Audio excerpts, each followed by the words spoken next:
Hey guys, Taylor from the Girl in Blur blog, and I am back with another super healthy, super easy breakfast idea. This week we're talking 5-ingredient banana oat pancakes. These babies are gluten-free, they're low-calorie, and they are the absolute perfect meal prep idea because you can make a huge batch ahead of time and then freeze them for later. Seriously, if you haven't tried freezing pancakes yet, you are missing out on some serious grab-and-go breakfast. These banana oat pancakes are filled with nutritious ingredients from fiber-heavy oats to potassium-rich bananas. They're way healthier for you than your standard flour pancake and will keep you feeling full much longer too. Plus, you can top them with pretty much anything you want, from chocolate chips to shredded coconut and fresh fruits. They are a great vessel for anything you're trying to eat up from your fridge or pantry. Did I mention they only have 5 ingredients? Boy, am I going to have to get creative to stretch this YouTube video out to the 5-minute mark. Okay, so first, let's dive right in. First up, you're going to want to assemble your bananas. Now, I know the different stages of ripening can be a controversial topic among some people. If you're like me, you probably like to eat your bananas the second they start to transition out of being green. I like my bananas borderline green. That's weird and a controversial opinion, I know, but I can't stand bananas when they start to get too brown and soft. That said, it is better to use a riper or even overripe banana here. I think what throws me off about overripe bananas is not exactly the taste but the texture of them. When this happens, I try to freeze the banana or just use it up in a smoothie because I find when bananas are blended together,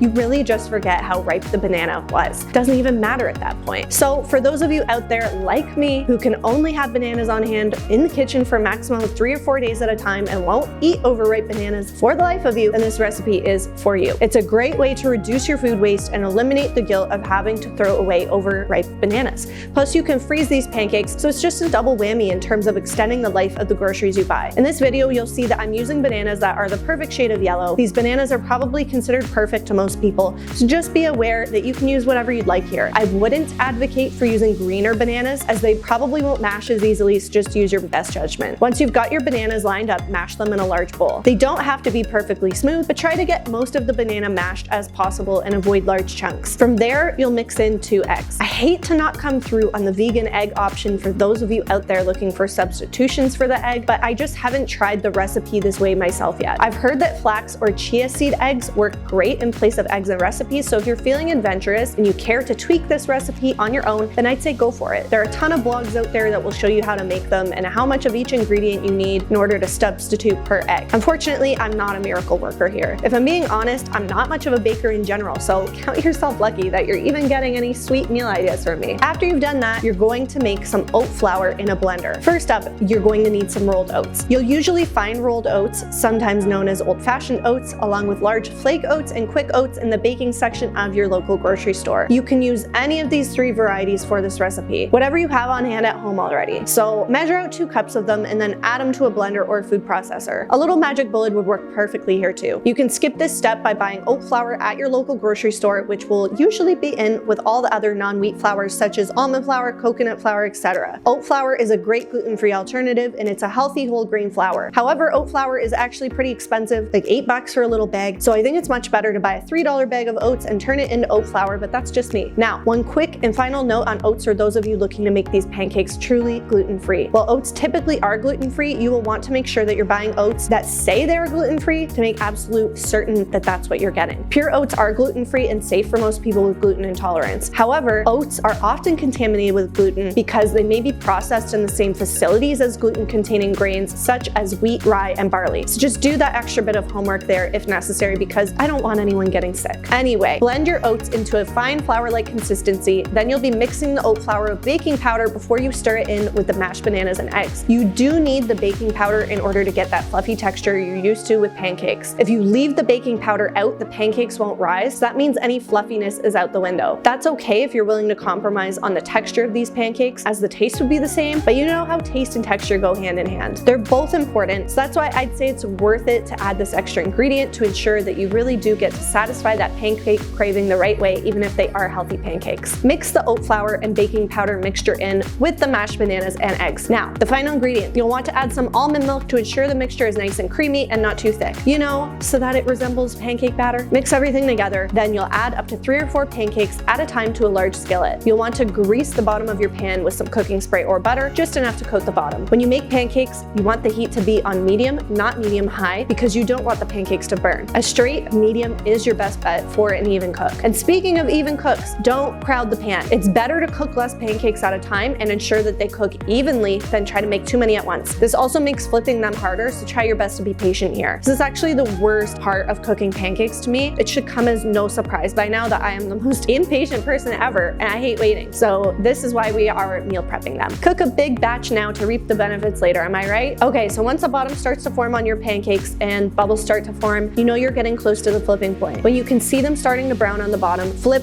your pancakes. This should only be about 3 to 4 minutes of cooking on the one side. You'll need an extra 2 minutes or so to finish cooking the pancakes, then you can transfer to a plate. Finish cooking the rest of them and either serve with your favorite toppings such as fresh fruit, coconut, nuts, seeds, nut butter, chocolate chips, etc., or store them in meal prep containers or freezer bags for up to 5 days in the fridge. You can reheat them quite easily in the toaster. And you can also freeze these pancakes, which is a real game changer. Freeze them with parchment or wax paper in between pancakes in a freezer bag for up to 4 months. You can pull 1 or 2 out of the freezer at a time and again, reheat them in the toaster. Genius, right? I know you are just going to love these delicious banana oat pancakes, and they are such a healthy breakfast. They'll definitely get your day started off on the right foot. Now, I've linked to the other pancake recipes on my site below this video. I've got protein pancakes, pumpkin pancakes, and more banana-based pancakes on there, so be sure to check out the links listed below this video for more inspiration. If you like this video, I'd love for you to subscribe to my channel and get more healthy recipes from me. Hit the subscribe button at the end of this video, and I will see you in the next one. Take care.